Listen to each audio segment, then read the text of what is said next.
Joyas Bíblicas por Amparo Freire.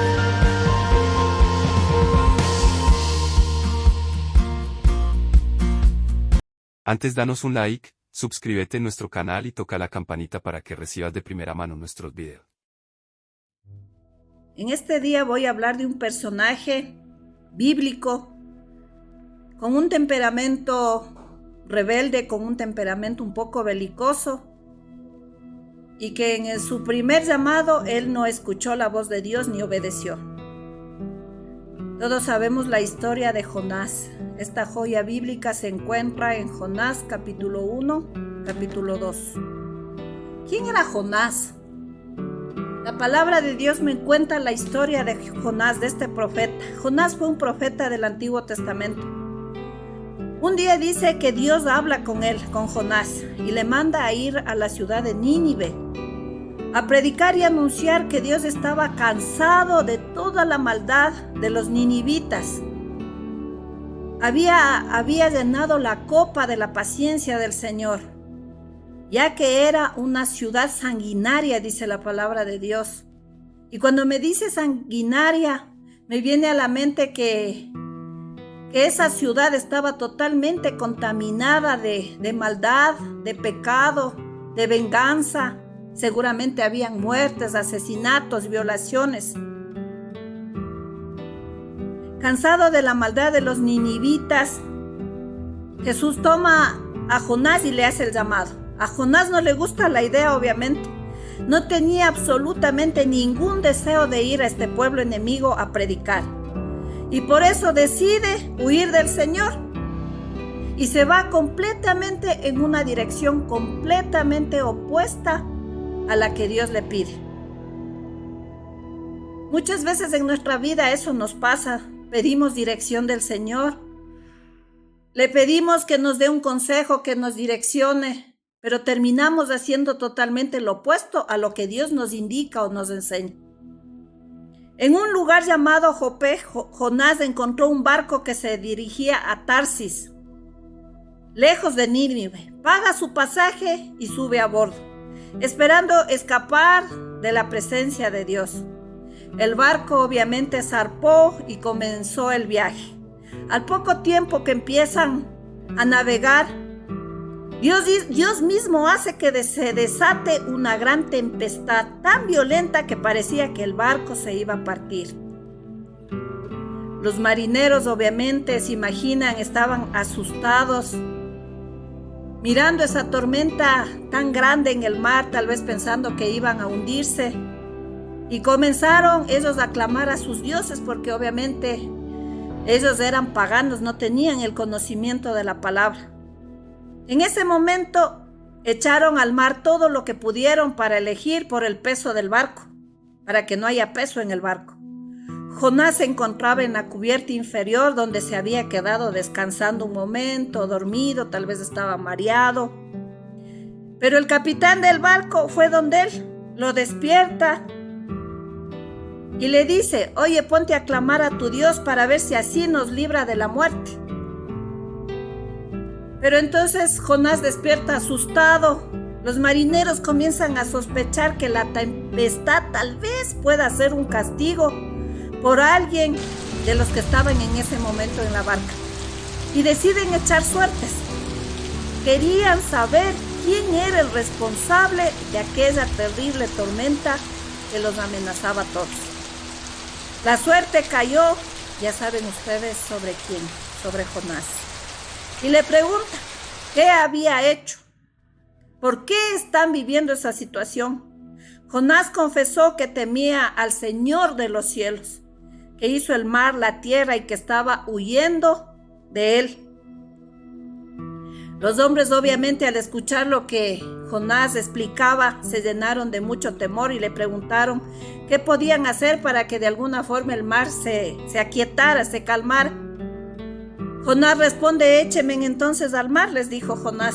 Ellos no querían. Intentaban llevar de alguna forma al barco a tierra, pero obviamente por las olas grandes, por la braveza del mar era imposible. La tempestad cada vez obviamente se ponía más fuerte. Clamaron al Dios de Jonás que tuviera misericordia. y que hiciera su voluntad.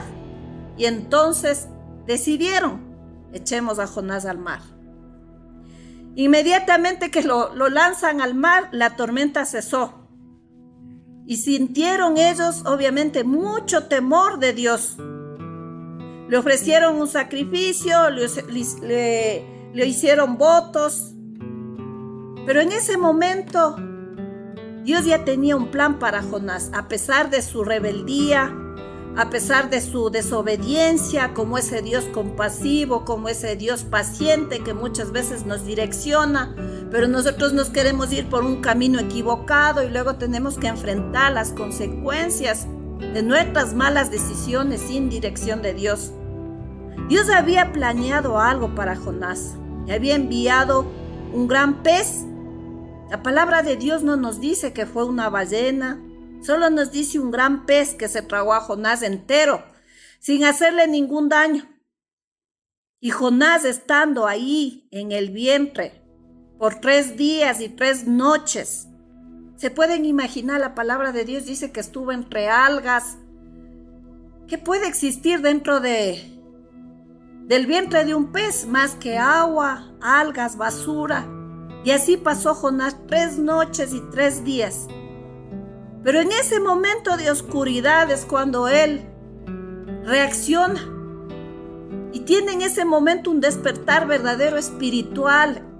En ese momento de oscuridad, en ese momento de soledad, de abandono, de miedo, de temor. Es en ese momento cuando Jonás comienza a orar. Él sabía que no podía huir de Dios. Sabía que aunque estuviera en el fondo del mar y dentro del vientre de un gran pez, Dios obviamente estaba mirándolo, estaba escuchándolo, y a pesar de su desobediencia, Dios estaba con él. Eso nos debe traer a la mente lo que nosotros vivimos. Que a pesar de nuestra desobediencia, Dios siempre nos mira, nos escucha y está con nosotros. Entonces, en ese momento, Jonás clamó a Dios, reconoció la grandeza de Dios, lo alabó, reconoció que es su redentor y decidió cumplir las promesas que le había hecho al Señor. Dios le da la orden a ese gran pez y entonces este gran pez lo vomita a Jonás en tierra firme. Luego dice la palabra de Dios que por segunda vez Dios manda a Jonás a Nínive entonces a llevar el mensaje.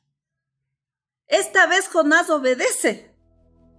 La ciudad era muy grande, pero Jonás la recorrió toda, dando el mensaje directo, corto, conciso. Dentro de 40 días, decía Jonás, y así dice su palabra, va a ser destruida Nínive. Esto era lo que Jonás predicaba.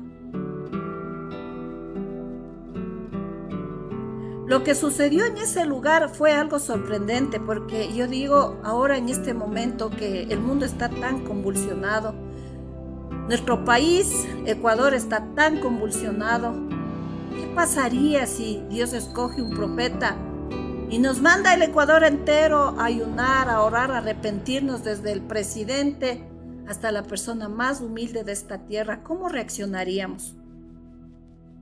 Lo que sucedió fue sorprendente. Y lo que sucedió sorprendió en gran manera a Jonás, porque los ninivitas creyeron el mensaje de Dios, proclamaron un ayuno y se humillaron arrepentidos ante Dios, de tal forma que hasta el rey se humilló y decretó que todos los humanos como los animales debían cubrirse de cilicio, clamar a Dios con todas sus fuerzas. ¿Qué pasó después de esto? ¿Qué sucedió? Dios vio lo que hicieron los ninivitas, cómo se arrepintieron de su mal camino, y ahí está la misericordia de Dios. Decidió perdonarlos. Entonces, ¿no los castigaría? La palabra de Dios me dice que nuestro Dios Es un Dios grande, tardo para la ira y grande en misericordia.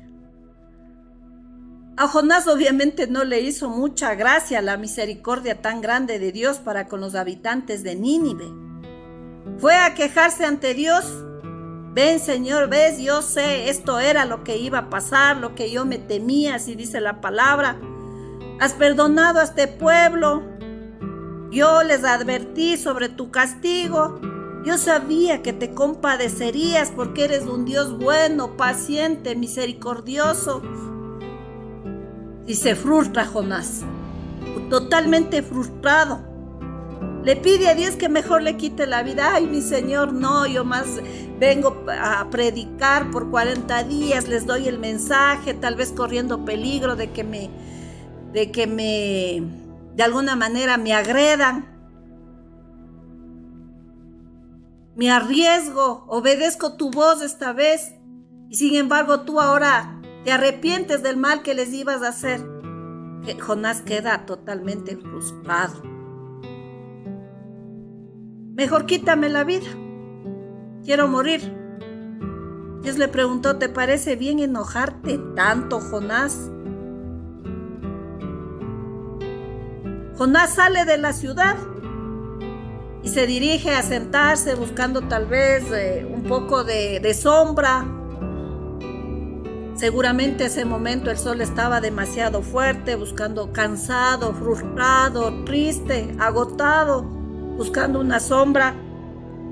En ese momento Dios hace crecer una enramada, una planta que le daba una buena sombra obviamente a Jonás, lo cual a Jonás le dio mucha alegría, pero al siguiente día Dios puso un gusano en aquella planta, hirió en la enramada y esta totalmente se marchitó. El sol salió, comenzó a soplar un viento cálido. Obviamente el sol sofoca a veces y Jonás estaba casi que desmayado al no tener una buena sombra porque ya no existía esa planta. Una vez más saca a relucir su temperamento. Jonás deseó morir. Estaba muy enojado porque la planta había muerto. Entonces el Señor le expresa y le dice, tú sientes lástima por la enramada por la cual no trabajaste y a cual tú no la regaste con agua, no la nutriste, no la hiciste crecer. Durante una noche creció y a la siguiente dejó de existir. ¿Y no habría yo de tener piedad por Nínive, esta ciudad con más de 120,000 habitantes que no saben discernir, que no saben distinguir entre su mano derecha e izquierda y donde hay muchos animales? Esto está en Jonás 4 del 10 al 11. Y así es como termina el libro de Jonás, reforzándonos la idea de que Dios es un Dios paciente, bondadoso, misericordioso y perdonador. Aquí nosotros tenemos algunas lecciones que aprender. Nosotros no podemos, primero que todo, hermanos, queridos amigos que me están escuchando, no podemos huir de la presencia de Dios. Esa es la primera lección aprendida en este día. Jonás intentó irse lo más lejos posible a ver si Dios se olvidaba de él y de la misión que le había dado. Pero ustedes saben la historia, fue en vano, pues Dios está en todas partes. Él es omnipresente, no podemos huir de su presencia. Si hemos pasado una temporada que hemos hecho algo equivocado y yo digo, no, voy a ir a otro lugar, voy a huir de la presencia de Dios para que no me mire, para que no me vea. No podemos huir de la presencia de Dios. Él es omnipresente, Él está en todas partes. Él nos está mirando. Yo puedo huir de la presencia humana, pero no puedo huir de la presencia divina. La segunda lección es que Dios perdona a los que se arrepienten de corazón. Los ninivitas escucharon la advertencia de Jonás. medio de esos ninivitas debieron haber asesinos. Me invento, tal vez asesinos en serie, violadores, pedófilos, narcotraficantes, ladrones. Mas sin embargo se arrepintieron de corazón ante Dios y los perdonó. Dios nunca rechaza, jamás podrá rechazar a un corazón contrito y humillado. Usted puede leer Salmo 51:17, que expresa la misericordia de Dios. La palabra de Dios dice: aunque tus pecados fueren como la grana, como la nieve, serán emblanquecidos. Si fueren rojos como el carmesí, vendrán a ser como blanca lana. Por más que hayas pecado, por más que tú digas, no puedo volver a Dios porque he llegado ya a lo más bajo, no puedo volver a Él. Pero si el Señor perdonó a toda una ciudad asesina, sanguinaria, ¿qué te hace pensar que no te puede perdonar a ti, aunque hayas llegado muy lejos?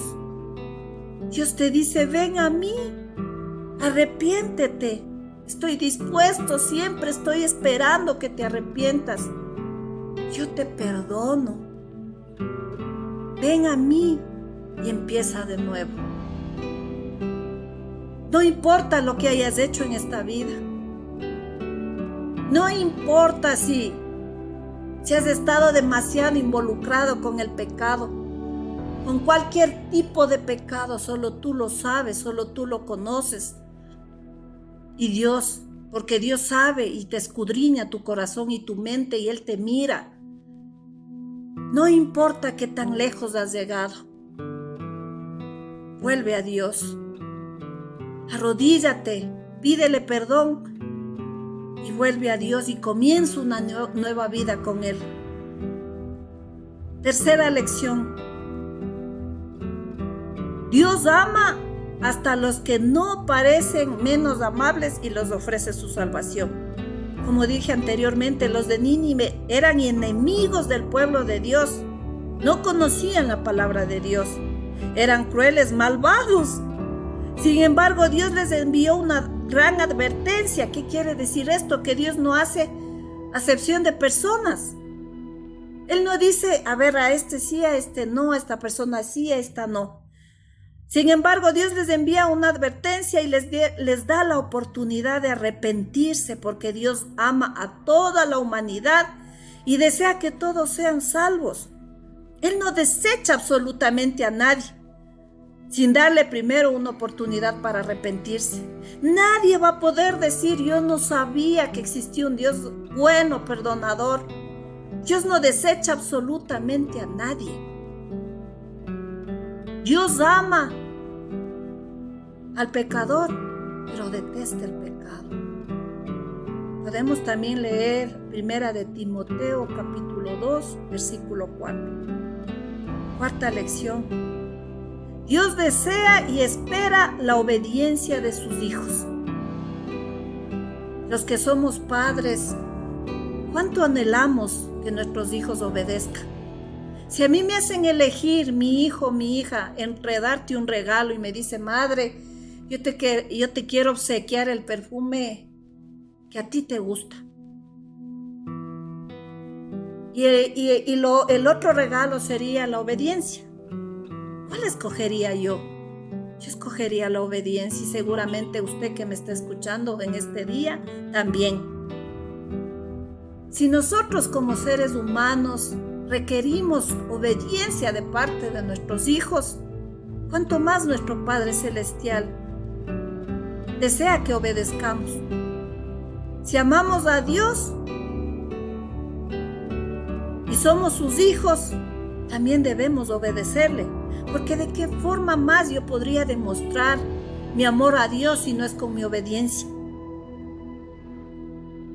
Pero si vamos al lado negativo, al lado contrario de la obediencia, la desobediencia siempre va a traer consecuencias.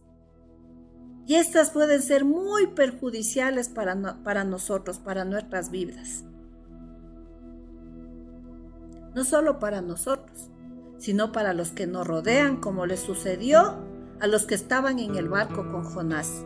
Él desobedeció, Jonás desobedeció, pero las consecuencias, él estaba en esa barca y las consecuencias iban a ser mortales para todos los que estaban ahí, porque si no le echaban al mar seguramente, no sé qué hubiera pasado, ese barco se hundía y se hundían con todos los que estaban ahí.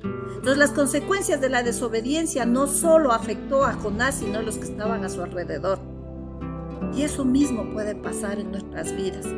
A veces las consecuencias no afectan solamente a la persona que lo está realizando, sino a los que están a su alrededor. Les pongo un ejemplo. Si yo tengo en mi familia un ser querido que está en alcohol y drogas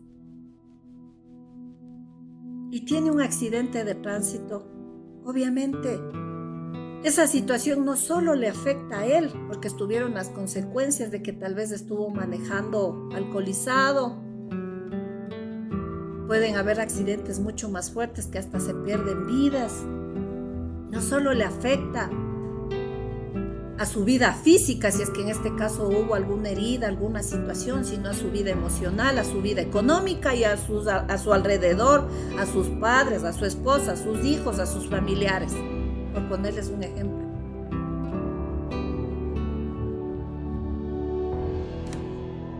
El consejo que hoy podemos nosotros, aparte de estas lecciones que hemos aprendido hoy, es que nunca estaremos totalmente seguros en desobediencia al Señor. Su palabra es tan clara, instruye al niño en su camino y jamás se apartará de él. Queridos hermanos y amigos, en este día, con cada una de las lecciones que hemos aprendido a no huir del llamado de Dios, al saber que por más pecados rojos que yo tenga en mi vida, en cualquier momento puedo doblar rodillas y volver a Dios, aunque mi corazón esté sangrando, aunque mi mente esté opaca por el trajín de esta vida, por el pecado, por el dolor, por la maldad, por cualquier situación que yo esté pasando. Sé que tengo ese Dios bondadoso, misericordioso, que siempre me está esperando con los brazos abiertos para perdonar. Que el Señor en este día toque sus vidas, impresione su mente, su corazón, y no importa lo que hasta ahora hayas hecho. El llamado es a que vuelvas a Dios y que obedezcas su palabra. Que Dios te bendiga en este día y siempre, amado hermano, en el nombre de Jesús.